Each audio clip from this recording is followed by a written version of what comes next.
Good morning. My name is Mike. I'm a yoga teacher, and today we're going to move through some movements to help get the joints moving and hopefully get some range of motion and some awareness into the joints. I've been doing mostly kind of weightlifting type stuff and also recovering from some arm stuff. Of course, I don't, lift a heavy weight, but mostly it's been a lot of tightness with weightlifting and a little bit of cardio. And actually yesterday I was training with State Defense Force at a National Guard armory.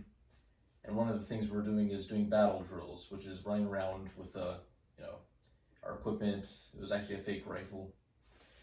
And practicing if we have enemy contact, just basic drills, the infantry drills. That way we can also help train the National Guard. But a lot of that kind of activity is really just tight inside, maybe one-sided activity. Or if you have work that it's just repetitive movement, you don't get a lot of openness or flexibility type work. So then, moving into a yoga type practice, you might want to bring some awareness into your joints at first. Into your hands, your knees, your ankles, maybe your upper back. So that's what this practice is going to be, is just starting to get some movement in the joints again. Also, keeping hydrated and trying to get some good rest, at least 5-6 hours a night would be good. I usually get around 6 on average a day if you count taking a nap in the car, but ideally you'd want to get more than 7 supposedly, and a couple days a week I'd probably sleep about 7 hours. So we can start in a seated posture like this, and as I mentioned, yes, hydrating, drinking water is going to get that water into your tissues and help you to metabolize and recover better. So let's start seated on the mat here. We'll bring some awareness into our breath and our posture. That seems to be the two kind of foundational ways I've found in beginning the practice, as well as focusing on that point of focus, whatever it may be for you, that allows you to move more deeply into the meditation or into your yoga practice.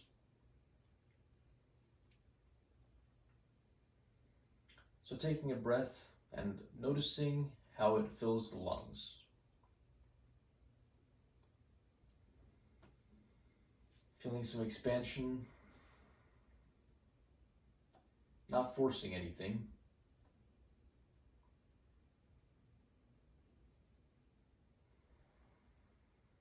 And releasing, feeling some heat releasing from the body with each breath.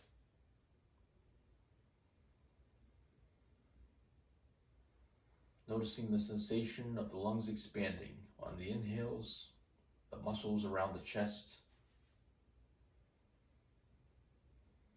expanding, working on relaxing the shoulders, or basically relaxing those more tense muscles around the neck and shoulders and upper back. And allowing for that chest to expand more with the breath opening. Of course, the abdomen expanding as well, but the air is actually filling the lungs.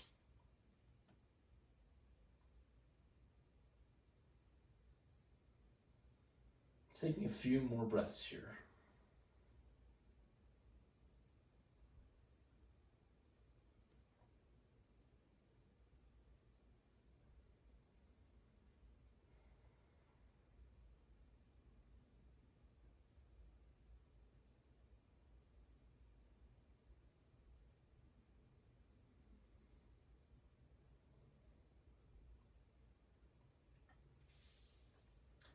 Bringing the awareness to the posture, noticing our core. It's kind of like bracing the core, But really what that means is we're not like tightening up the muscles, but we're just bringing it to a more of a neutral posture. That way we don't have as much of a sway back, and we're not totally crunched forward like this, just, but kind of a neutral posture where we're tucking the core inwards more than we might normally do. It depends on your body type, of course. However, it's generally a tucking in and engaging the core just a bit. That way you can open up your chest more and have more aligned to, the crown of your head reaching towards the sky.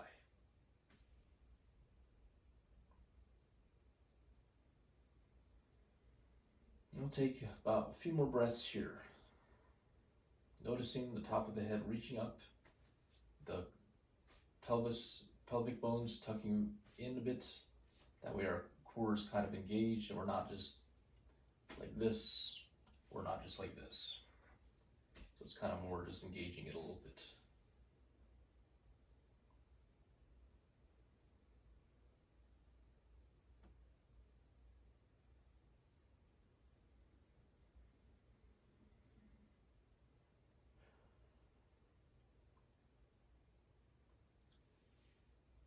And just coming into that meditative type posture. Of course, our bodies are meant to move. However, I felt that in beginning the practice with the breath and the alignment and even the energy flowing, bring focus into that. It's having better posture assists with that. And now moving into some movement. Let's go into child's pose. Stretching our arms forward and our forehead towards the mat. Take another inhale and exhaling, lowering to the ground.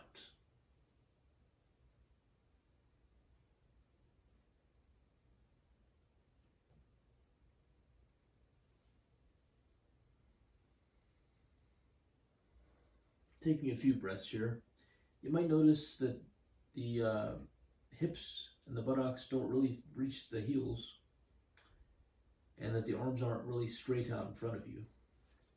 Just notice where you are, and with each breath, stretching and releasing some more into the child's pose.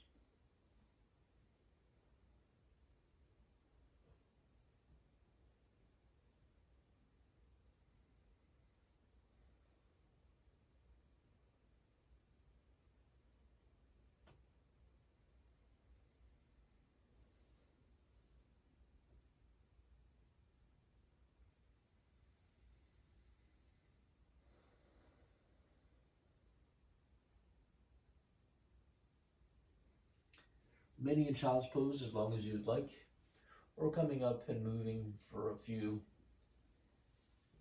movements for a breath and then returning back into child's pose. Resting the forehead down towards the mat. And every person is different, what they experience. So you might have, for me, I'm having some movements here like gas type or movement or like water or something because I just drank a lot of water. And when I'm in that posture, I can feel some kind of like a restriction in this area. So you might have to move your body around, breathe a certain way to find comfort in that posture. So there's nothing, obstructing anything. So as the experience is, there's no set way to do the posture or breathe a certain way. Your body has to meet a certain point of contact. It's more, settling into the posture and breathing and engaging the muscles and everything. And then focusing on that point of focus, as I mentioned. From the child's pose,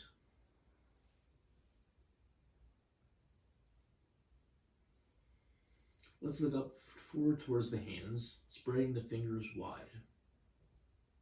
Letting them rest where they are on the ground. And coming into kind of a tabletop posture. Now our hands can be below our shoulders, our knees below the hips.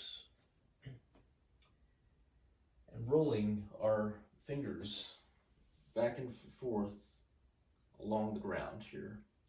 Just noticing the joints around our fingers, how they feel pressed against the mat with our fingers spread wide. Maybe lifting the hand up off the mat a bit, and then rolling those joints out, getting some motion gently. Still engaging with the breath, and then moving forward and back over the wrists, maybe feeling a stretch in the palms of the hands. Right now my right palm is actually a bit tighter, which is unusual, because normally it's my left hand, but I think my left hand is, yes, definitely, it's not that tight. You might notice some tightness as we're moving our body over this palm spread out.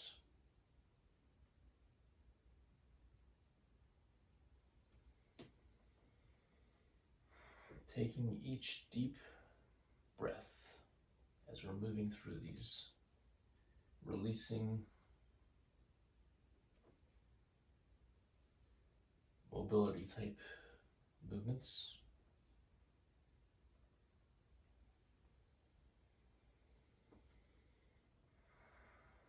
Not getting to a point of pain, but also just kind of stretching just a little bit.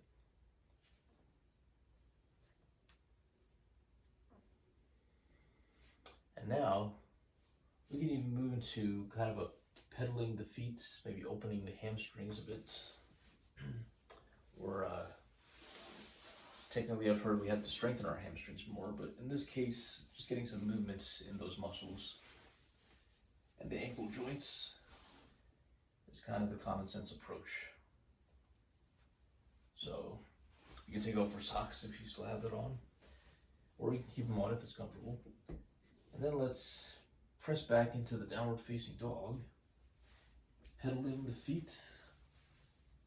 This isn't really a full downward facing dog, so to speak. It's more of a just getting up on your feet and hands and pedaling your feet. Try to bring focus into the ankles, alignment in the knees, down towards the ankles and up towards the hips. And kind of the same thing as we did with the hands, stretching out the bottom of the feet with each pedal. Maybe going into a downward facing dog, engaging the upper back, and looking up down towards the navel.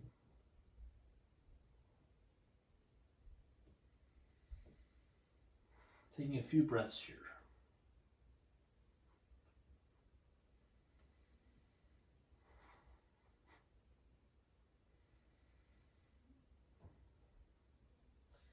And releasing the knees down to the ground when you're ready.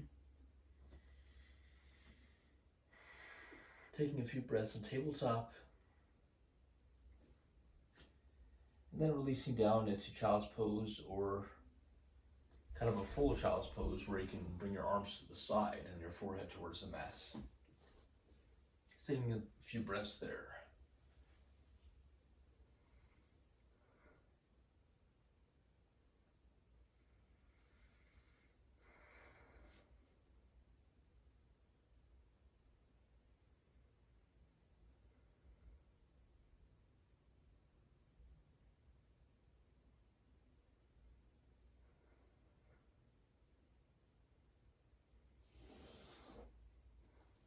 You may even be able to see your feet while in that posture, noticing any differences. And maybe this is the first time you've actually taken a moment to look at your feet like this, or from this angle. Noticing how your hands feel when they're stretching. Maybe even noticing the breath and how it can expand and release those muscle tightness, release that more. Now we can move into a seated posture.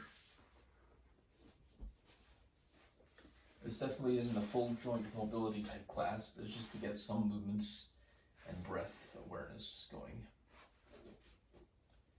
Bringing the feet straight out in front with the legs against the mat. Noticing our sit bones, where they are, how they feel on the ground. Definitely some tightness there. And I feel tightness all the way up into my left hamstring, actually, which I've felt since yesterday. That's why it's important to keep moving, because if you get something tight and you pull something, that could have been prevented by just keeping hydrated. Obviously, you need the right nutrients to recover your body, and some movement and stretching, or releasing in that case. Not necessarily stretching, but just getting that muscle, not as tight all the time.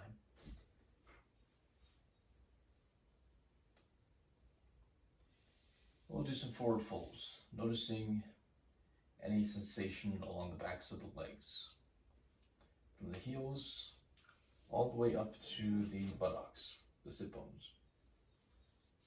Got different attachments for different muscle groups, but we might feel something in our calves, or the hamstrings, or the hips. Take an inhale, and exhaling, folding forward. And a lot of that tightness I feel is a result of doing squats and deadlifts during this past week. So you compound that with running around in combat boots or whatever, and you feel it a little bit more. But it's really from like deadlifts and maybe doing some squats or whatever.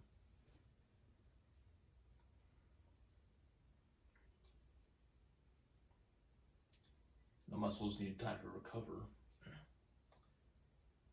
So you can kind of balance it out, how you approach your workout routine.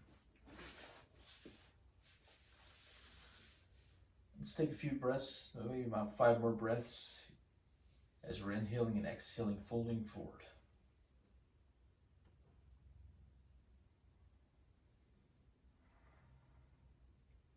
You can gently place your hands on the calves, not really forcing anything, but getting to the point where we can extend a little bit through our back and bring the heart towards the feet.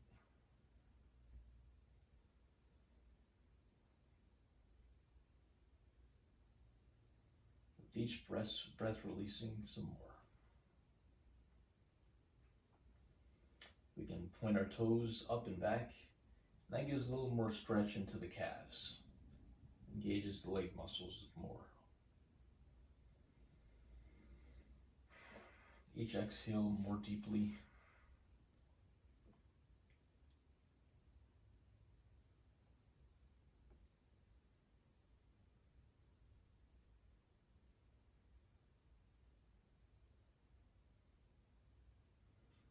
Nice releasing practice here. Some awareness. Definitely go running for several, miles, or doing a lot of reps on weights or whatever. But when it comes down to being aware in your body, you realize, oh yeah, you gotta work through these things, or else they'll start piling up and you might injure yourself. So that's all it is. It's not that,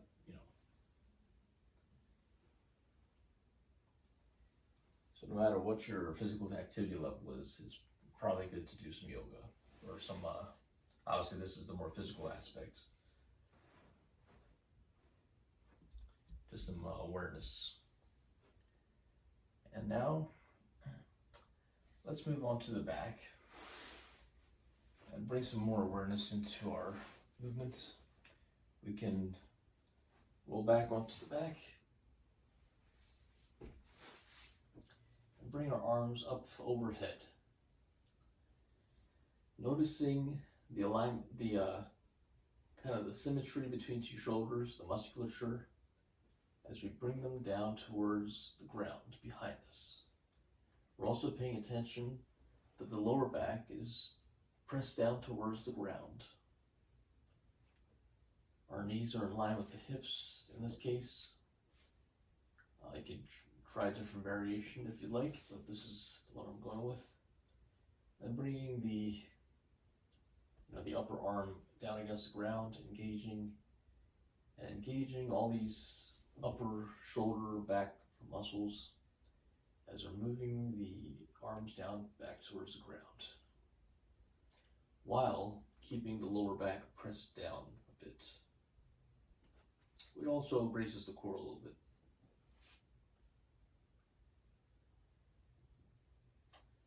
I get to right about here when I feel some tightness here. This is something I'm recovering from. And, instead of just forcing things, letting things go wherever they go, I'm trying to keep the arms more symmetrical to bring awareness of where I'm at with each muscle group. Engaging the arms back and down, and then slowly releasing down towards the ground, keeping the lower back pressed down into the mat.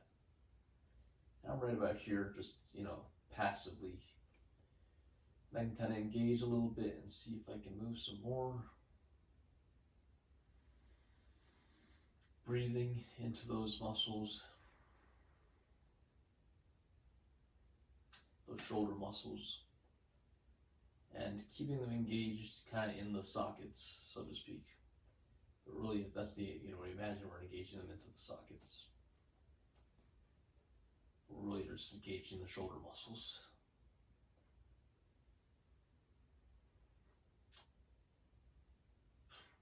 And the shoulder socket itself is relatively shallow, so it's not really a socket.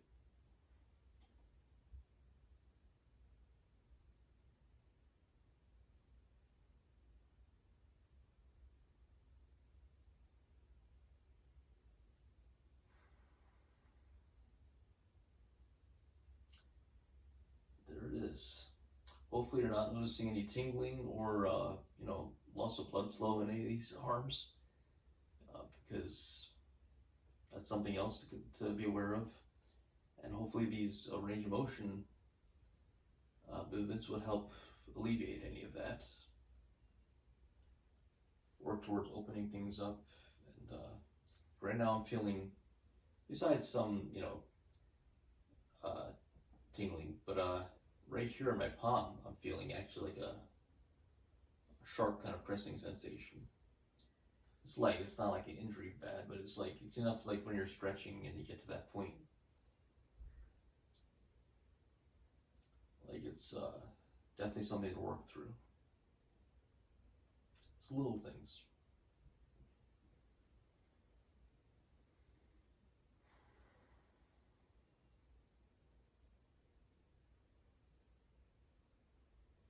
And these things make a big difference. After a few weeks of practice, or after even a few days, it makes a big difference. You might not think stretching out your hands is really that big of a deal, but if you're always gripping a heavy bag or doing things that are, a certain way, it does make a difference to bring some awareness and release. Now that we find ourselves to the ground, we'll do a little bit of a figure 4 stretch. Bringing one ankle over the opposite knee.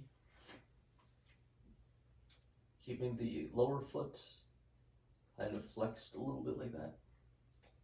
And then bring the hands around that lower knee and gently bring the thighs back. Noticing the sensation. Mostly I'm feeling the sensation around the upper folded leg here on the outside. That is also the spot, kind of the area where I was feeling tension before, from the deadlifts and the squats and stuff.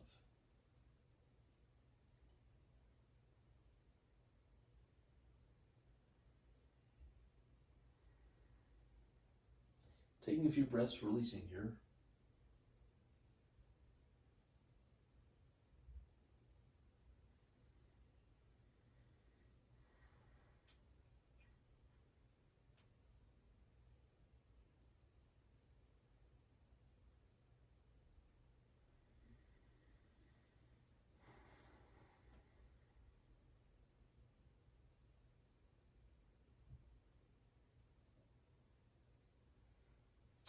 This is definitely a class for tight people. However, if you find you're not as tight, Some people have ligamentous, laxity or whatever, or more like more give in their ligaments. That's probably the better way to say it, because I'm not talking about pregnancy or something.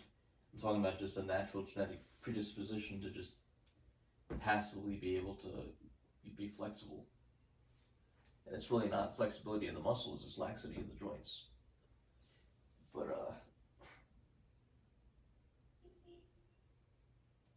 in that case, you'd want to engage the muscles more as they're moving through the poses.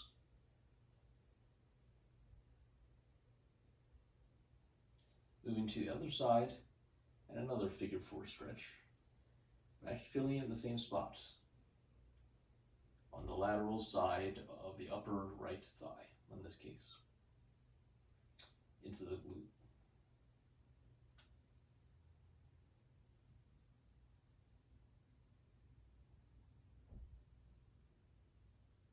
So that's more hamstring actually in this case.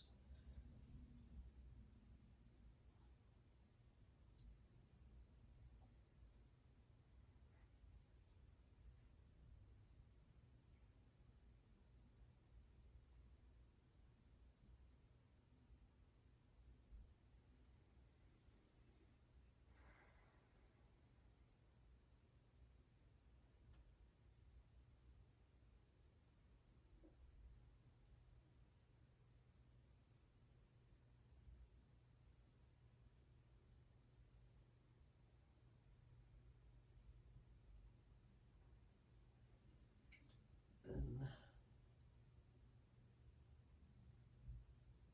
we can release when we're ready. Let's move into the resting pose, releasing the arms and the legs down towards the sides. Letting the ankles fall away and the wrists go into the ground. The back of the head, the upper back, the hips sinking down into the ground.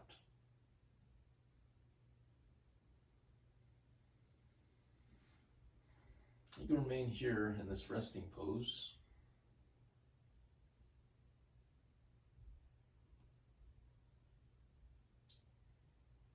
We'll stay here for a few minutes.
You can remain resting in this resting pose for another minute. Or when you're ready, you can come to a seated posture. Either way, bringing more awareness into the breath again.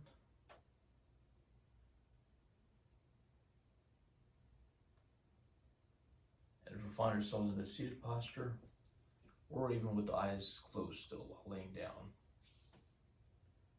on the practice saying namaste.